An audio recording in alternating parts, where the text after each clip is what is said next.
sali bami na ngai nde kaka ezalaka ya Facebook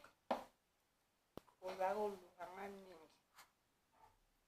olobi ola sexy oke wapi ola sira nokia bavideo komona te yokanga na koloba te bolingi boyokanga nde nalobaka nde nasekaka live esalaka bino bien bozokonga bashare d'épaule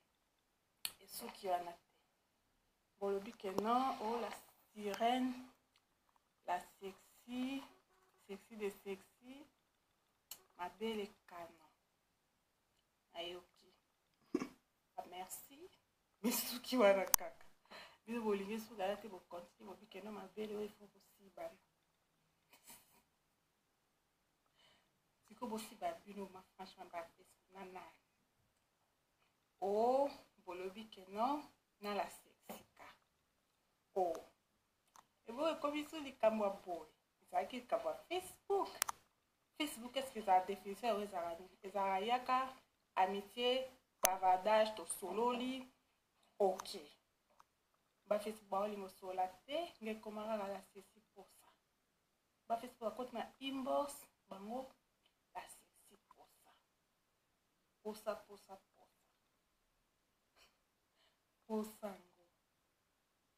ya kosala yango nini o la sexi ya biso mbapetu wana posa wana toyaye mbapetu bakena oka posa ya oya bango la sexi siko posa yango bino boyanga bandeko nakobila olia etosola bapapa nakobila olia na bino baliaka zi bila olia bolia moto nani ekomi kindoki nga ndoki te bino ndoki te oyo bolianga ndene oyo babi kolia nde na mikolo kolia nde na mikolo siko bamiko balia ndeni o tarif bamiko baliaka ndenge ya tarif 1 heure aussi bala combien 2 heures aussi bala combien 3 heures nde yango ngako ebende te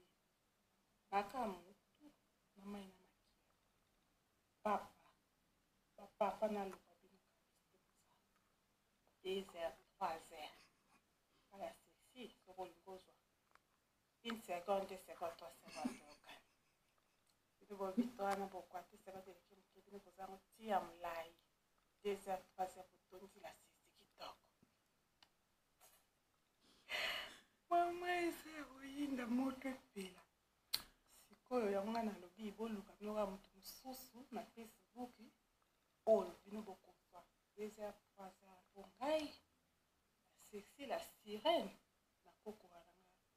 te donc video message ezalaka wana simbana na sexy 2 heures 3 heures esimba nango te na bino bapapa Facebook donc